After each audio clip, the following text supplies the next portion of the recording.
How to fix TikTok live lagging. First, check your internet connection. If you're streaming from your phone, switch between Wi-Fi and mobile data and see which one is more stable.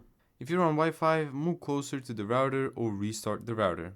For live, upload stability matters more than just having a high download speed. Second, update TikTok. Go to the App Store or the Google Play, then find TikTok. Let's open it.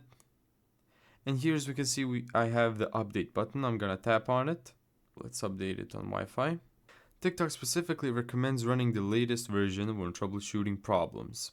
Now let's try clearing TikTok's cache. So go to your profile, tap the three lines at the top right. Let's go to the privacy and settings. Let's scroll down. Let's go to free up space. And here we can clear cache. And there you go. If you're still having trouble, make sure you close other apps.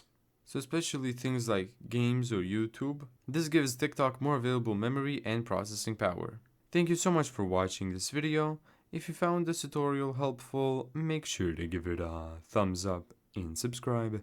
And as always, see you in the next video.